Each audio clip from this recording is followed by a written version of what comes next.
The diplomatic station orbited the blue marble that humans called Earth. Inside the main conference hall, representatives from 12 different species sat around a curved table. The air recycling system worked overtime to accommodate the various atmospheric requirements of each delegation. Commander Lisa Brooks stood at the head of the table, her crisp Navy uniform bearing the insignia of the Terran Defense Force. She had been chosen to represent humanity in these first formal negotiations with the Galactic Council. Her calm demeanor masked years of military training and survival instincts that most aliens would never understand. Across from her sat Thyra Moonwhisper, an elf-like being from the forest world of Sylvanos. Her pale blue skin seemed to glow under the artificial lights, and her silver hair fell in elegant waves past her shoulders. Like most of her species, she possessed a natural grace that made every movement appear choreographed. The Sylvanos delegation had been among the first to make contact with humans 3 months ago. Next to Thyra sat Zara Vex, a reptilian female from the desert planet Korath. Her scaled skin shifted between deep green and bronze as her mood changed, and her large golden eyes missed nothing. The Korathians were known throughout the galaxy as master strategists and survivors. The conversation had started normally enough, with each species sharing basic information about their homeworlds and cultures, but as the hours passed, the topic had somehow shifted to survival and predators. Thyra leaned forward, her voice melodic but tinged with pride. On Sylvanos, we have learned to live in harmony with the great shadowcats that hunt our forests. When they approach our settlements, we simply retreat to our tree cities. No Sylvanos has been killed by a shadowcat in over 200 years.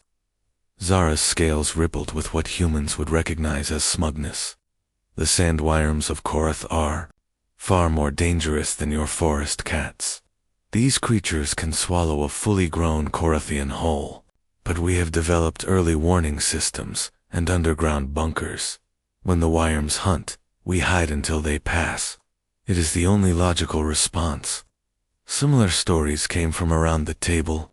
The crystalline Zealarians spoke of retreating into their mineral caves when the storm beasts roamed their world. The aquatic Neptunians described diving to the deepest ocean trenches to avoid the leviathans that ruled their surface waters. Each species had found ways to hide, run, or avoid their planetary predators. Lisa listened quietly, taking notes on her tablet. When the room fell silent, all eyes turned to her. The aliens seemed eager to hear how humans dealt with their own predators. Well, Lisa began, setting down her tablet, humans have a different approach to predators. Thyra tilted her head, genuinely curious. Do you also have underground shelters, like the Korathians? Or perhaps tree cities like our people? Lisa smiled. But there was something in that smile that made several aliens shift uncomfortably in their seats. Not exactly. Let me tell you about my neighbor back on Earth. Her name is Karen, and she lives in suburban Minnesota. She has 3 predators living in her house with her. The room went dead silent. Even the soft hum of the air recyclers seemed to pause. Zara's scales flickered between confused orange and alarmed red. I do not understand. She keeps predators as prisoners. No, Lisa said calmly. She keeps them as pets. She feeds them twice a day, plays with them, and lets them sleep on her bed at night. One of them is a descendant of wolves, you know, pack hunters that used to hunt our ancestors. Another is related to the big cats that stalked early humans across savannas. The third is a snake, a constrictor that could easily kill a small child. The aliens exchanged glances around the table. Thyra spoke first, her voice barely above a whisper. This Karen person must be some kind of elite warrior, a champion fighter trained from birth. Lisa laughed, a sound that seemed far too casual for the topic at hand. Karen works at an insurance company. She spends 8 hours a day filing paperwork and answering phone calls. She weighs about 130 pounds and has never been in a fight in her life. Oh, and she is 62 years old. The silence stretched longer this time. Finally, Zara found her voice. How is this possible? How does she control these predators? She trained them, Lisa explained. The wolf descendant, we call it a dog, sits, stays, and comes when called. It brings her slippers and protects her house. The cat catches mice and purrs when she pets it. The snake just likes to wrap around warm things and sleep. Thyra leaned back in her chair, her blue skin taking on a paler shade. But why would anyone want to live with predators? Lisa pulled out her tablet and swiped to a folder marked Personal Photos. She turned the screen toward the aliens. The image showed a small human child, maybe 4 years old, curled up asleep next to a massive German shepherd. The dog's head rested protectively over the child's back. Because they love us back, Lisa said simply. That dog would die protecting that little girl. Humans figured out thousands of years ago that predators make the best guardians. We domesticated wolves to help us hunt other predators. We brought cats into our homes to kill rats and mice. We learned that most predators respect strength and respond to kindness. She swiped to another photo. This one showed an elderly woman, presumably Karen, sitting in a garden with a large yellow Labrador retriever, a tabby cat, and a ball python draped across her shoulders. All of them looked completely relaxed. Your species learned to fear predators and hide from them, Lisa continued. Humans learned to understand them and make them family. That is probably why humans are the only species in this room that never developed advanced hiding technology. We never needed to hide. The implications of her words hung heavy in the recycled air. Each alien species represented millions of years of evolution driven by the need to escape, hide, and avoid confrontation with the dangerous creatures of their worlds. They had developed incredible technologies for concealment, underground living, and rapid escape. Humans had developed technologies for something entirely different. Zara was the first to ask the question that everyone was thinking. Commander Brooks, what predators does Earth have that required humans to develop such tactics? Lisa considered this for a moment, then stood up and walked to the large viewing port that showed Earth hanging in space below them. Would you like me to show you? Without waiting for an answer, she activated the room's holographic display system. The lights dimmed and a three-dimensional image of Earth appeared above the conference table. With a few gestures, Lisa zoomed in on different continents. These are the animals that humans lived alongside for most of our evolutionary history, she began. In Africa, we had lions, leopards, crocodiles, and hyenas. In Asia, tigers, bears, and venomous snakes. In Europe, wolves and cave bears. In the Americas, jaguars, cougars, and giant bears. Each animal appeared as a hologram as she named it. The aliens stared in fascination and growing horror at the creatures that had shaped human development. And you fought all of these? Thyra asked, her voice barely audible. We learned to live with them, Lisa corrected. Sometimes we fought, yes, but more often we learned. We studied their behavior, understood their needs, and found ways to coexist. Many of these predators taught us how to hunt, how to track, and how to survive. She gestured, and the holograms changed to show modern versions, domestic dogs playing with children, house cats curled up in sunny windows, and people handling snakes at educational programs. We turned our greatest enemies into our greatest allies. That is the human way. The meeting continued for several more hours, but the tone had completely changed. The aliens asked careful questions about human history, technology, and philosophy. By the time they adjourned, it was clear that the Galactic Council's understanding of humanity had shifted dramatically. As the various delegations filed out, Thyra approached Lisa. Commander, I hope you will not think me rude for asking, but do you yourself keep any of these predators as companions? Lisa smiled and pulled out her personal communicator. The lock screen showed a photo of her with a sleek black cat sitting on her shoulders. Her name is Shadow. She showed up at my apartment as a kitten and decided I belonged to her. Best roommate I ever had.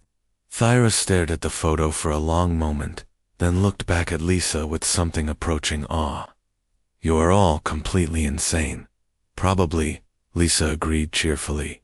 But it works for us. 3 days after the first diplomatic meeting, Thyra found herself standing in the observation deck of the human ship, Terra Nova. The vessel had been sent to escort the alien delegations on a tour of human space stations and colonies. What she saw through the reinforced viewport made her question everything she thought she knew about humanity. Below them, Earth rotated slowly, showing the day and night sides of the planet. But what caught Thyra's attention were the massive, orbital platforms surrounding the world. Each one bristled with technologies that no other species in the galaxy possessed. Captain Amy Rodriguez joined Thyra at the viewport.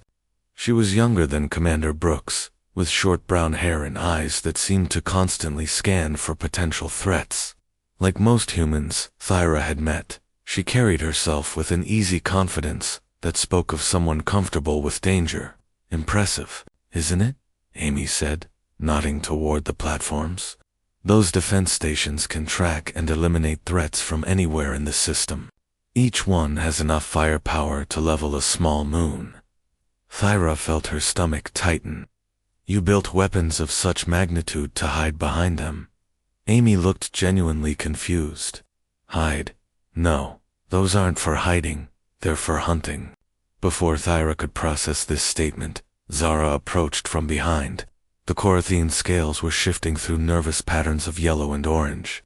She had been studying human databases for the past 3 days, and what she had learned clearly disturbed her.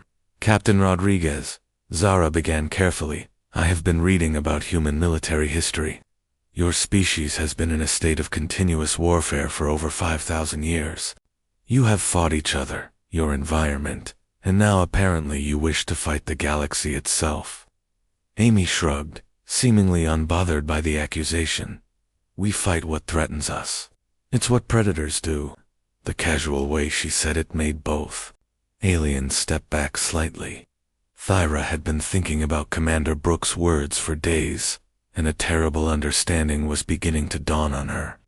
You don't just domesticate predators, she whispered. You are predators. Amy smiled, and there was something sharp in that expression. Of course we are. Did you think all that training with lions and wolves was one-sided? We learned from them because we're like them, pack hunters, territorial, protective of our young, and our territory. She gestured toward Earth below them. Every human down there is descended from ancestors who survived ice ages, volcanic eruptions, asteroid impacts, and thousands of other extinction events. Not by hiding or running, but by adapting, fighting, and conquering whatever tried to kill us. Zara's scales had shifted to deep red, the Corathene equivalent of alarm. But in the council meeting, you spoke of love and kindness toward these creatures. We do love them, Amy said simply. Love doesn't make us less dangerous. If anything, it makes us more dangerous. A human protecting something they love is the most dangerous creature in the galaxy. As if summoned by their conversation, a small maintenance robot rolled across the observation deck. Thyra watched in fascination as it approached Amy and emitted a series of chirps and beeps. Amy knelt down and spoke to it as if it were a living creature. Hey there, Charlie. Find anything interesting in the air recyclers today? The robot responded with more beeps, and Amy actually laughed. She reached into her pocket and pulled out what looked like a small piece of metal, which she fed into a slot on the robot's chassis. The machine's lights blinked in what could only be described as contentment. Good boy. Keep up the excellent work. The robot rolled away, and Amy stood to find both aliens staring at her in bewilderment. You treat your machines like pets as well? Thyra asked. Charlie has been maintaining air systems on human ships for 15 years, Amy explained.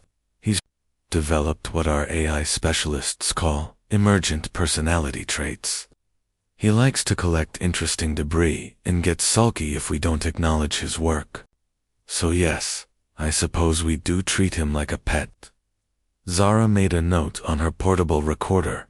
Your species forms emotional bonds with everything around you. Living creatures, machines, even your environment. Is that wrong? Amy asked. It's unprecedented, Zara replied. Most species form bonds only within their own kind. Some extend this to similar species, but humans seem to adopt anything they encounter. Amy nodded thoughtfully. Maybe that's why we survived when so many other species didn't. Earth used to have a lot more intelligent life. Neanderthals, Denisovans, several others, but climate changes and catastrophes wiped them out. Humans survived partly because we could form alliances with anything willing to work with us. She led them to a different section of the observation deck, where they could see one of the orbital defense platforms more clearly. The structure was massive, easily the size of a small city, and covered with weapon systems that neither alien could identify. Thyra, your people hide in trees when predators come, Amy said. Zara, your people retreat underground. What happens when the predator is patient enough to wait you out? Both aliens fell silent. It was a scenario neither species wanted to contemplate. Humans learned early that running away just delays the problem, Amy continued. So we developed a different strategy. We make friends with the biggest predator we can find, or we become the biggest predator ourselves. Either way, nothing messes with us twice. She activated a holographic display that showed the weapon systems of the defense platform in detail. Thyra felt dizzy, looking at the specifications. The energy output alone was greater than anything the Sylvanos had ever conceived of building. These stations aren't just for show, Amy explained. We've detected 17 different species conducting long-range reconnaissance of our system over the past year. Some of them have technologies that could threaten Earth's population. So we made it very clear that approaching our territory without permission would be considered a predatory act. Zara's scales were now a deep, alarmed crimson. You're threatening the entire galaxy. We're establishing boundaries, Amy corrected. Same thing any territorial animal does. The difference is that we have the tools to enforce those boundaries across interstellar distances. A soft chime indicated an incoming message, and Amy activated her communicator. The holographic image of Commander Brooks appeared above the device. Amy, we've got visitors, Brooks said without preamble. 3 hegemony dreadnoughts just dropped out of hyperspace at the edge of the system. They're requesting permission to approach Earth. Amy's entire demeanor changed instantly. Her casual friendliness vanished, replaced by something cold and predatory. Hegemony. What do they want? Unknown, but they're broadcasting on all frequencies that they come in peace and wish to establish diplomatic relations. Thyra watched the exchange with growing unease. She had heard of the hegemony, a coalition of militaristic species that controlled a significant portion of the galaxy's outer rim. They were known for their aggressive expansion policies and their tendency to absorb smaller civilizations through conquest or coercion. Captain Thyra interrupted. The hegemony does not simply request diplomatic meetings. If they have come to your system, it is because they believe you pose a threat to their interests. Amy's smile was sharp enough to cut metal. Then they're probably right. She turned back to Brooks' hologram. Lisa, what's our defensive posture? All orbital platforms are at ready status. Fleet Command has 3 battle groups moving into position. President Martinez wants to know if we should send a formal diplomatic response. Tell the President we'll handle the diplomatic niceties. But make sure the hegemony knows exactly what they're flying into. I want full sensor scans of their ships transmitted to their commanders. Let them see that we know every weapon system, every shield generator, and every structural weakness they brought to our party. Brooks nodded grimly. Already in progress. Amy, be careful. The hegemony doesn't make social calls. The transmission ended, and Amy turned back to the two aliens. Her expression was calm, but there was something predatory in her eyes that made both of them step back involuntarily. Well, ladies, it looks like you're about to see human diplomacy in action. Fair warning, it's probably not what you're used to. Thyra felt a chill run down her spine. What will you do if they prove hostile? Amy walked back to the viewport and looked down at Earth, where her species had spent millions of years learning to survive by turning enemies into allies or eliminating threats entirely. The same thing we've always done, she said quietly. Whatever it takes to protect our pack. In the distance, 3 massive alien warships continued their approach toward Earth, unaware that they were flying directly into the territory of the galaxy's newest apex predators. The main conference room aboard Terra Nova had been transformed into a diplomatic theater. Representatives from 12 species sat along one side of a massive oval table, while 3 empty chairs waited on the opposite side for the incoming hegemony. Delegation. The room's holographic systems displayed a real-time tactical overview of the Sol system, showing the positions of human defense platforms, patrol ships, and the approaching hegemony vessels. Thyra sat between Zara and a representative from the aquatic Neptunians, watching human preparations with growing fascination and dread. Over the past hour, she had witnessed a level of military coordination that defied everything she thought she knew about diplomatic protocol.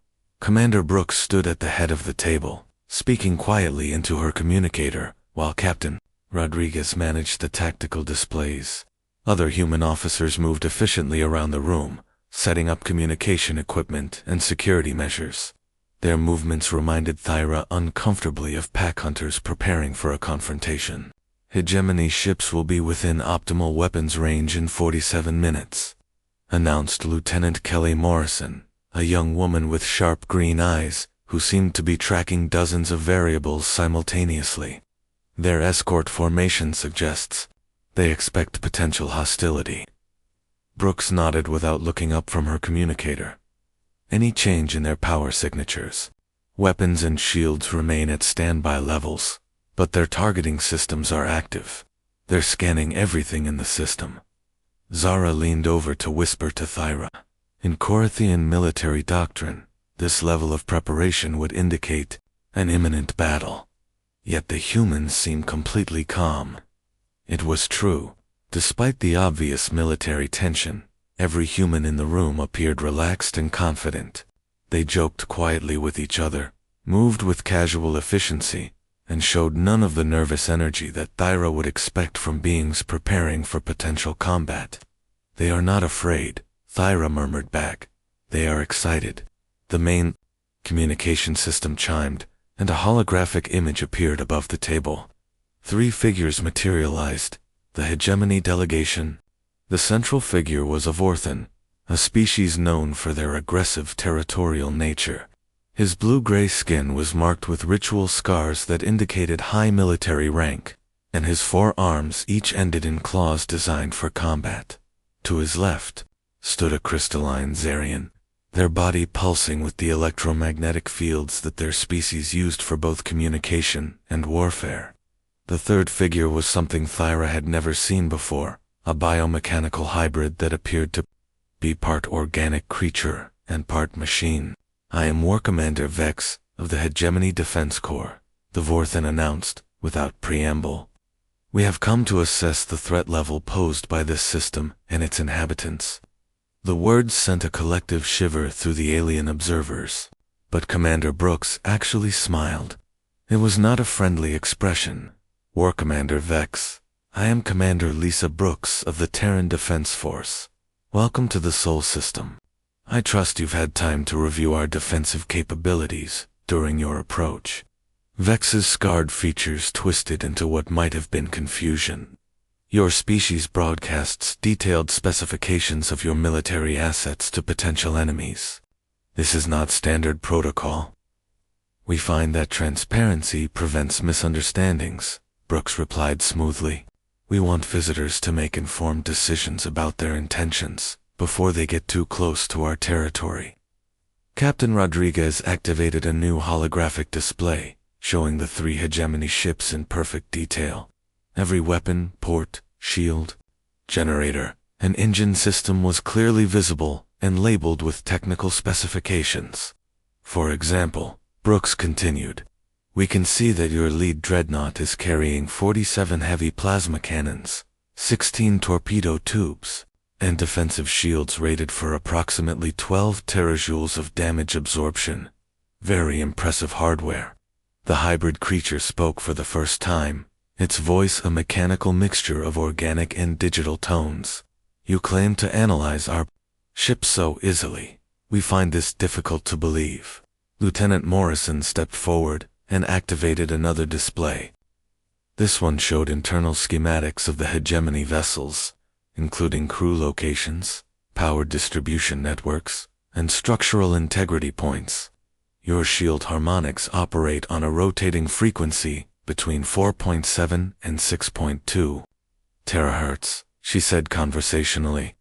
"Your hull plating is composed of a titanium-vanadium alloy with a molecular lattice spacing that makes it vulnerable to focused particle beams at specific resonance frequencies.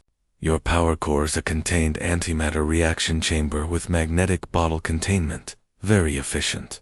But it has a tendency to cascade failure if the containment field is disrupted at precisely the right angle." The silence that followed was profound. Even the other alien observers stared at Morrison in shock.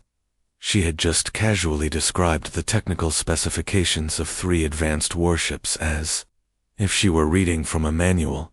War Commander Vex recovered first. Impossible. Those specifications are classified at the highest levels of hegemony security. "Nothing is classified from beings who built it first," Brooks said quietly. "Humans developed antimatter containment systems 300 years ago. We invented frequency-shifting shield technology 400 years ago. Your hull alloys are based on metallurgical principles we mastered 500 years ago. You are flying ships built with human innovations." The implications hit the hegemony delegation like a physical blow. Thyra watched as the war commanders' aggressive postures shifted to something approaching uncertainty. "That is not possible," he repeated, but his voice lacked conviction. Captain Rodriguez activated a historical database, displaying human technological development over the past millennium. The progression was staggering, from primitive chemical rockets to faster-than-light travel in less than 1,000 years. Weapons technology, defensive systems, artificial intelligence, biotechnology, humanity had apparently developed most of the galaxy's current technology centuries before making contact with alien civilizations. "The galaxy has been using human innovations for over a millennium," Brooks explained patiently. "Your ancestors found abandoned human settlements, reverse-engineered our technology, and built your civilizations on our foundations. We don't mind. We moved on to better things long ago." She gestured, and the display showed current human technology. Weapon systems that could destabilize stars, defensive shields that could protect entire solar systems, ships that could cross the galaxy in days instead of years. It was technology beyond anything the hegemony possessed. The biomechanical hybrid processed this information with visible electronic calculations. If this data is accurate, why have you not expanded beyond this single system? Why have you not claimed territory across the galaxy? Brooks exchanged a glance with Rodriguez, and both women smiled. It was the same expression Thyra had seen when they talked about their predator pets: fond, protective, and slightly dangerous. "Because we already have everything we need," Brooks said. "This system contains our homeworld, our colonies, and our pack. We're not interested in conquest or expansion. We're interested in protecting what we love." War Commander Vetz straightened, his military training taking over, despite his obvious confusion. "The Hegemony Council has identified humanity as a potential threat to galactic stability.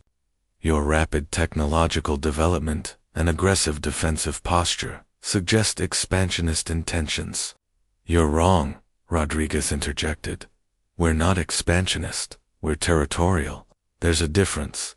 She activated a new display showing the boundaries of human space, a relatively small sphere centered on Sol system. Everything within this boundary is under human protection. Everything outside it is not our concern, unless someone tries to bring threats into our territory. And if the hegemony determines that humanity must be contained for the greater good of the galaxy, the hybrid asked. The change in the room's atmosphere was immediate and profound. Every human present shifted subtly, their casual friendliness vanishing like morning mist. Thyra felt her survival instincts screaming warnings as she recognized the same predatory focus she had seen in the shadow cats of her homeworld. Brooks leaned forward, her voice remaining perfectly calm and conversational. War Commander Vex, let me tell you a story. 5,000 years ago, the Neanderthals were bigger, stronger, and better adapted to their environment than early humans. They had every advantage, except one. They didn't understand pack dynamics. They competed with humans for resources, instead of learning to coexist. She paused, letting the implications sink in. The Neanderthals are extinct now. Not because humans actively hunted them to extinction, but because they never learned that predators protect their territory by whatever means necessary. The War Commander's claws extended involuntarily. Are you threatening the hegemony? I'm explaining boundaries, Brooks replied. The same way I would explain to a wolf that my backyard belongs to me and my family. The wolf can choose to respect those boundaries, or it can choose to test them. Most wolves are smart enough to respect them. Lieutenant Morrison stepped forward again, her youthful appearance at odds with the deadly competence in her voice. War Commander, your ships are currently targeted by 47 different weapon systems. Your shields could absorb perhaps 3, or 4 direct hits before failing completely. Your engines would be disabled by the first volley, leaving you dead in space. This is not a threat, it's simply tactical information to help you make informed decisions. The Zirian's crystalline body pulsed with agitated electromagnetic fields. You would attack diplomatic vessels. Captain Rodriguez laughed, a sound devoid of humor. We would defend our territory against military vessels conducting unauthorized surveillance operations in our space. Your ships have been scanning our defensive positions and population centers for the past 2 hours. That's not diplomacy. That's reconnaissance for future military action. War Commander, Vex looked between the human officers and the technical displays, showing his ship's vulnerability. His forearms moved in what Thyra recognized as suppressed, aggressive gestures. But his tactical training was clearly warring with his instincts. The Hegemony Council will hear of this encounter, he said finally. Of course they will, Brooks agreed pleasantly. Please give them our regards. And War Commander, next time you visit our territory, we recommend bringing gifts instead of guns. Humans respond much better to friendly gestures than to shows of force. The communication link terminated, leaving the conference room in tense silence. On the tactical display, the 3 hegemony ships began moving away from Earth, their formations shifting from aggressive to defensive as they retreated toward the edge of the system. Thyra found her voice first. Commander Brooks, you just declared war on the most powerful military alliance in the galaxy. Brooks turned to face the assembled alien delegates, her expression returning to its usual calm professionalism. No, we just explained our boundaries. Whether there's a war depends entirely on whether the hegemony chooses to respect those boundaries. She activated the holographic display one more time, showing the vast network of human defensive systems that protected Sol system. Ladies and gentlemen, this concludes today's demonstration of human diplomatic protocol. Are there any questions about our territorial policies? The silence was absolute. 2 weeks after the hegemony encounter, stood in the biodome section of the human research station, Aurora. The massive transparent dome offered a perfect view of the stars. But what fascinated her was not the cosmic vista outside, but the impossible ecosystem contained within the dome itself.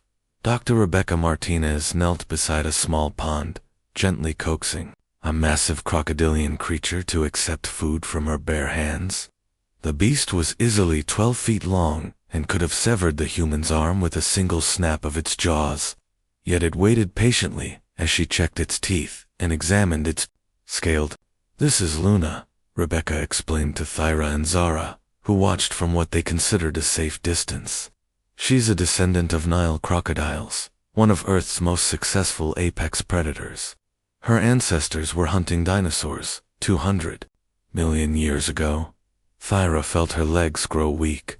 "And you keep her as a companion animal?"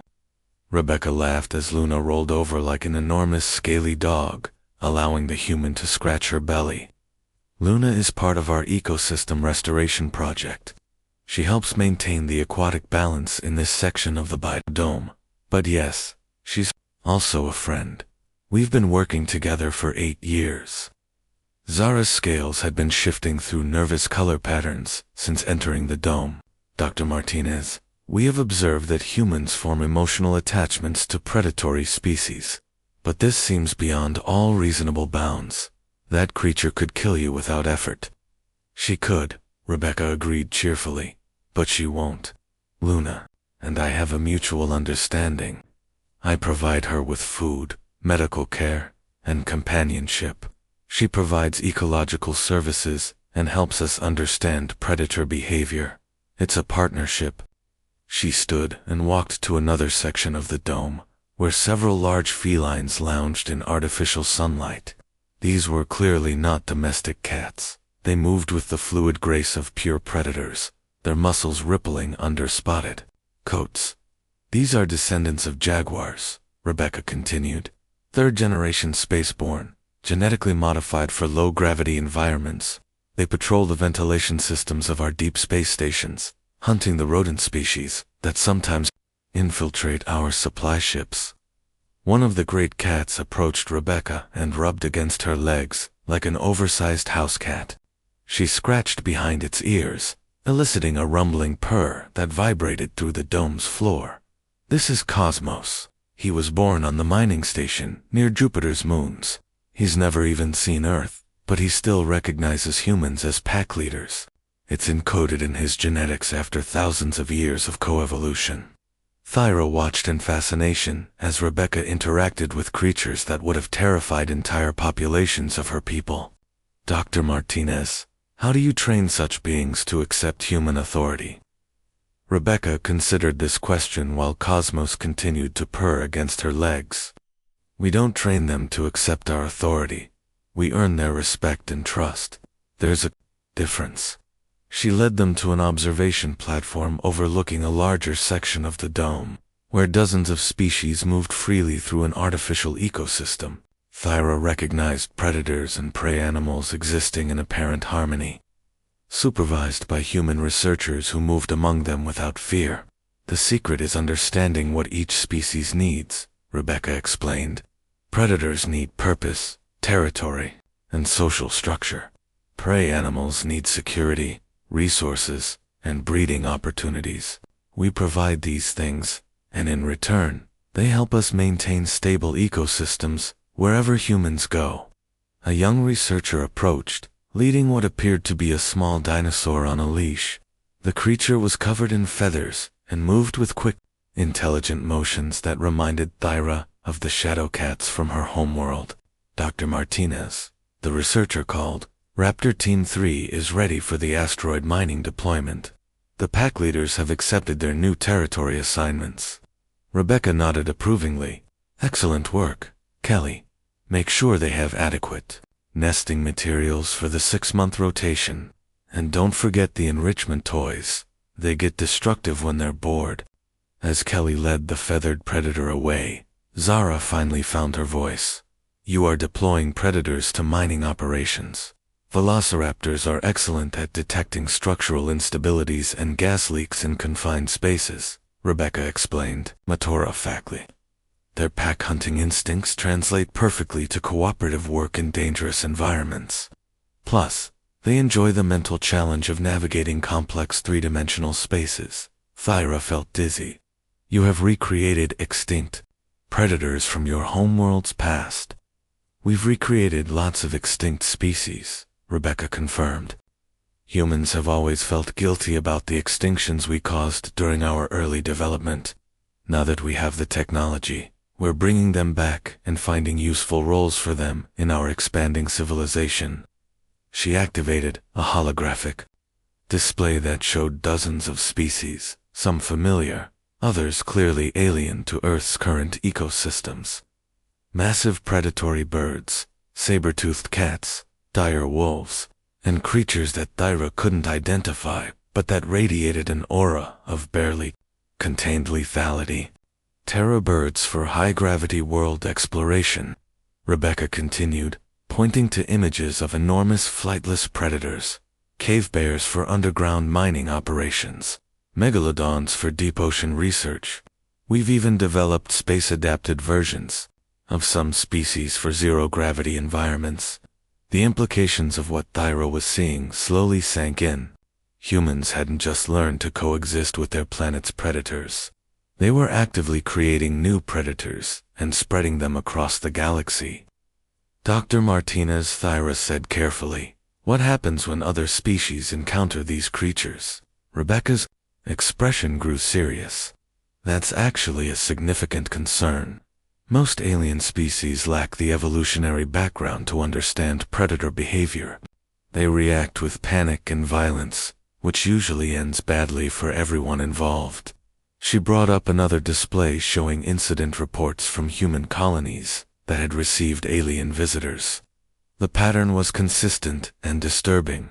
Alien species would encounter human predator companions, assume they were under attack, and respond with force. The predators would then defend their human partners, leading to casualties and diplomatic incidents. "We've had to implement strict protocols for interspecies contact," Rebecca explained. "Alien visitors must be briefed on human-animal companions before setting foot on our stations or colonies.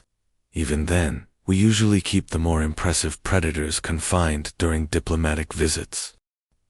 Zara was taking rapid notes on her recording device. "How many species has humanity domesticated or modified?" Rebecca consulted her tablet. "Current count is approximately 15,000 species in active use across human space. That includes Earth natives, extinct species we've recreated, and aliens we've encountered and befriended. We estimate another 50,000 species are in various stages of domestication or partnership development." The numbers were staggering. Thyra tried to imagine her own people's reaction to encountering even a single one of these human-modified predators on their homeworld. The shadow cats that terrorized Sylvanos settlements were primitive creatures compared to the engineered hunters humanity had created. "What is your ultimate goal?" Thyra asked. "Do you intend to populate the entire galaxy with predators?" Rebecca smiled, and Thyra was beginning to recognize that particular human expression as distinctly unsettling. "Not predators specifically. We want to create stable ecosystems wherever humans go. That requires a balance of predators, prey species, decomposers, and plant life. We're essentially terraforming on a galactic scale." She gestured toward the vast expanse of stars visible through the dome. "Humanity learned long ago that diversity equals survival. The more species we can integrate into our expanding civilization, the more resilient we become to catastrophic events. If something wipes out Earth tomorrow, human culture and knowledge will survive in the thousands of ecosystems we've established across the galaxy." A soft chime indicated an incoming priority message, and Rebecca activated her communicator. The holographic image of Captain Rodriguez appeared, her expression grim. "Rebecca, we've got a situation. The hegemony has established a quarantine perimeter around our territory. They're intercepting all ship traffic and warning other species that humans represent a biological hazard to galactic civilization." Rebecca's demeanor shifted instantly from casual researcher to something harder and more focused. "What kind of biological hazard are they claiming?" "They're calling us an invasive species that threatens ecosystem stability across the galaxy. Apparently, word has spread about our animal companions, and the Hegemony Council has decided we're a contamination risk. Thyra felt a chill run down her spine. The Hegemony's quarantine protocols were legendary throughout the galaxy. Species that were quarantined rarely survived the experience. They were typically isolated until they either died out naturally or were eliminated as a precautionary measure. How are the other council species responding? Rebecca asked. Rodriguez's expression grew even grimmer. Mixed. Some support the quarantine, others are demanding more information. But Rebecca, there's something else. The Hegemony has started deploying something they're calling biological countermeasures. They're releasing targeted viruses designed to eliminate Earth-origin life forms on any world where our ships have landed. The weight of this announcement settled over the biodome like a physical presence. The Hegemony wasn't just trying to contain humanity. They were actively attempting to eliminate human influence from the galaxy. Rebecca was quiet for a long moment, studying the thriving ecosystem around her. When she finally spoke, her voice carried a deadly calm that made both aliens step back involuntarily. Captain, please inform Fleet Command that Project Genesis is now active. All deep space colonies should implement Protocol 7 immediately. Rodriguez nodded grimly. Understood. Genesis Protocol is active. The transmission ended, and Rebecca turned to face Thyra and Zara. Her friendly demeanor had completely vanished, replaced by something that reminded Thyra uncomfortably of the predators she had been studying. Ladies, I'm afraid you're diplomatic. Tour's about to become significantly more interesting. The Hegemony has just declared biological warfare against humanity. They apparently believe they can eliminate us by destroying our ecosystem. She smiled, and it was the most terrifying expression Thyra had ever seen. They're about to learn why predators don't back down when their territory is threatened. 6 months after the Hegemony declared their biological war against humanity, Thyra found herself in the most unlikely place in the galaxy, the command bridge of a human dreadnought, watching the systematic dismantling of the greatest military alliance in known space. Admiral Janet Foster stood before the main tactical display, her silver hair gleaming under the bridge lights, as she calmly directed the most devastating military campaign the galaxy had ever witnessed. Around her, human officers worked with the same calm efficiency Thyra had observed during their first diplomatic meeting, as if conquering half the galaxy was simply another routine task. Status report, Admiral Foster requested without taking her eyes off the display. Commander Brooks, now wearing the insignia of a senior fleet officer, stepped forward with her tablet. The Kepler defense grid has eliminated the last Hegemony stronghold in Sector 7. Casualty reports indicate minimal human losses, 12 wounded, no fatalities. Enemy casualties are approximately 40,000. The numbers were staggering, but what truly disturbed Thyra was how the humans had achieved such overwhelming victory. They hadn't simply outfought the Hegemony. They had turned the galaxy's most powerful predators against their former masters. On the main screen, real footage showed the aftermath of the latest battle. Hegemony ships drifted powerless in space, while massive creatures moved between the hulks. These weren't human-built weapons or robots. They were living beings the size of small moons.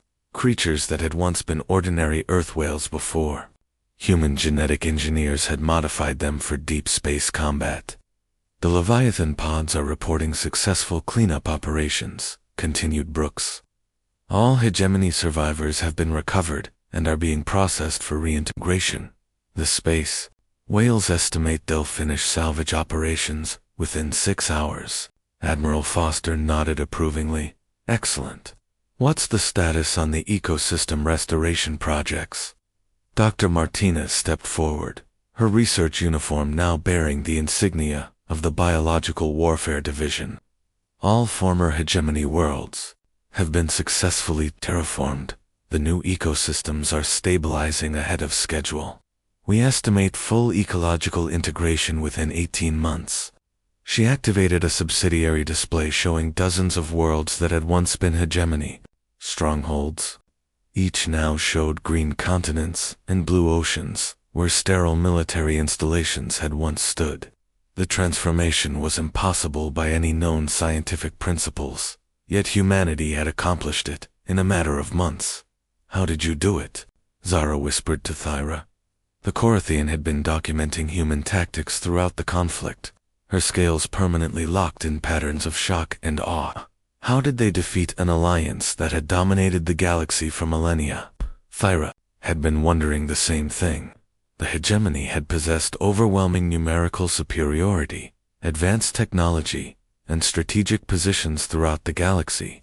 By every logical military analysis, they should have crushed humanity within weeks. "Admiral Foster," Thyra said aloud, "may I ask how you achieved such decisive victory? The hegemony forces outnumbered yours by thousands to one." Admiral Foster turned to face her, and Thyra saw the same predatory focus she had learned to recognize in all humans when they discussed protecting their territory. "We didn't fight the hegemony," Foster explained patiently. "We liberated their victims." She gestured, and the display changed to show the political structure of the former hegemony. Instead of a unified alliance, it now appeared as hundreds of smaller groups, each labeled with different species names and territorial boundaries. The hegemony wasn't an alliance of equals, Foster continued. It was a protection racket run by a handful of aggressive species that had forced smaller civilizations into submission through threats and coercion. When we offered those smaller species a choice between continued subjugation and partnership with humanity, most chose partnership. The scope of what she was describing began to dawn on Thyra. You turned their own member species against them. We offered them what every intelligent species wants: security, autonomy, and the opportunity to thrive without fear of predation. The hegemony offered only submission and exploitation. Commander Brooks activated a new display showing the current political map of the galaxy. Humanity's territory had expanded dramatically, but not through conquest. Instead, hundreds of species had voluntarily joined what humans were calling the Terran Commonwealth. The predator species that ran the hegemony made a fundamental mistake, Brooks explained. They assumed that because they were bigger and stronger, smaller species would always submit to them. They never considered that smaller species might find a bigger predator to protect them. Dr. Martinez stepped forward with her own data displays. What really turned the tide was our biological warfare response. When the hegemony released viruses designed to eliminate Earth-origin life, we responded by accelerating our ecosystem expansion program. The images she showed were breathtaking and terrifying in equal measure. Worlds that had been sterile industrial centers were now lush garden planets. Asteroid mining operations had been transformed into thriving space habitats. Even the vacuum of space itself seemed to teem with modified organisms that could survive in the cosmic void. We didn't just defend against their biological weapons, Martinez continued. We turned every attack into an opportunity to expand our biosphere. Each virus they released was analyzed, countered, and incorporated into our genetic library. Within weeks, we were using modified versions of their own weapons to terraform entire star systems. Thyra stared at the displays in growing horror and admiration. You used their attacks to strengthen your own expansion. That's what predators do, Admiral Foster said simply. We adapt to threats and turn them into advantages. The hegemony thought they were fighting a conventional war. They were actually feeding an ecosystem that grew stronger with every attack. A soft chime indicated an incoming priority transmission.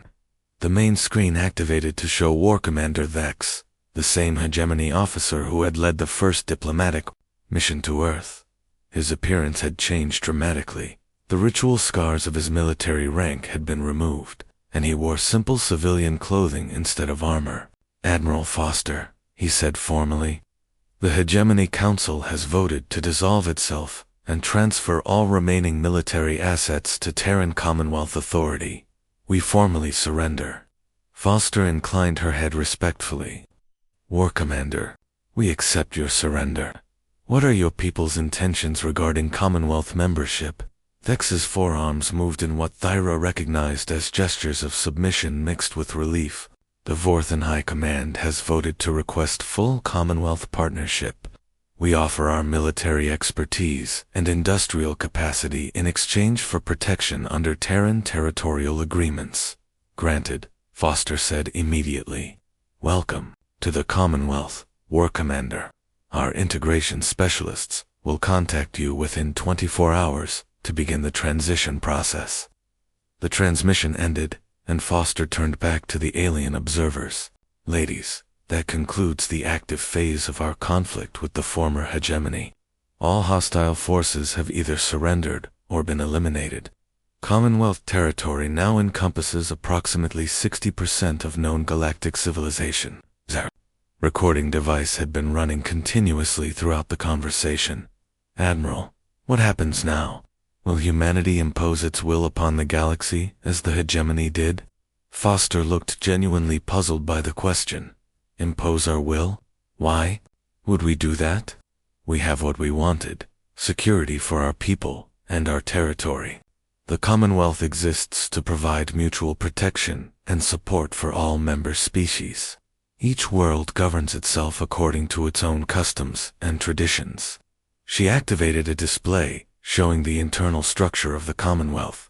Instead of the rigid hierarchy that had characterized the hegemony, it appeared as a complex network of interconnected relationships. Some species provided technology, others offered resources or labor, and still others contributed unique knowledge or capabilities. The difference between predators and parasites, Foster explained, is that predators maintain the health of their ecosystem. Parasites eventually kill their hosts. The hegemony were parasites. They extracted resources and labor from subject species without providing adequate benefits in return. Humanity learned long ago that healthy ecosystems require balance. Dr. Martinez stepped forward with biological data. We've established self-sustaining ecosystems on over 3,000 worlds, Admiral. Population surveys indicate that member species are experiencing unprecedented population growth and technological advancement. The symbiotic relationships we've fostered appear to be benefiting all participants. Thyra tried to process what she was hearing. In 6 months, humanity had not only defeated the galaxy's most powerful military alliance, but had also created a new civilization based on principles that seemed almost too idealistic to be real. Admiral Foster, she said carefully, what happens? 2 species that choose not to join the Commonwealth. Foster's expression remained calm and friendly. Nothing, as long as they respect Commonwealth territorial boundaries. We're not interested in conquest or forced conversion. If a species prefers independence, that's their choice. We simply ask that they not threaten our people or our allies. She gestured toward the vast star map displayed on the main screen. Nearly 2/3 of the galaxy now showed green Commonwealth territory, but significant areas remained neutral or independent. The Kree Confederacy has chosen to remain neutral. The Crystal Communes have maintained their traditional isolation. The Wanderer fleets continue their nomadic lifestyle. We have peaceful relationships with all of them because they pose no threat to Commonwealth security. Zara made a final note on her recorder. And what of species that do pose threats? The temperature in the bridge seemed to drop several degrees. Every human present turned to look at Zara, their expressions shifting to something cold and predatory. There are no species that pose threats to Commonwealth security, Admiral Foster said quietly. Not anymore. The implication was clear and terrifying. Any species powerful enough to threaten humanity had either joined the Commonwealth or been eliminated. The galaxy now belonged to the predators that had learned to make friends with their prey. Commander Brooks stepped forward with a final status report. Admiral, The Sylvanos High Council and the Corinthian Assembly have both requested formal meetings to discuss Commonwealth membership. They're offering full cultural and technological exchange in return for protection under Terran territorial guarantees. Foster nodded and looked directly at Thyra and Zara. It seems your people have made their choice. Will you be serving as their representatives in the negotiations? Thyra felt the weight of galactic history settling on her shoulders. Her species had spent millennia hiding from predators, but they had finally encountered predators who offered protection instead of threats. Yes, she said finally. We will represent our people in requesting Commonwealth membership. Admiral Foster smiled, and for the first time in months, it was a genuinely warm expression. Excellent. Welcome to the family. I think you'll find that being part of a pack is much safer than hiding alone in the woods. As the human officers returned to their duties, Thyra looked out at the stars and realized that the galaxy had fundamentally changed. The age of prey species hiding from predators was over. Humanity had taught the galaxy a new way to survive, not by running from the dangerous creatures of the universe, but by becoming the most dangerous creatures themselves, and then offering protection to anyone willing to join their pack. The predators had become the shepherds, and the galaxy was finally safe.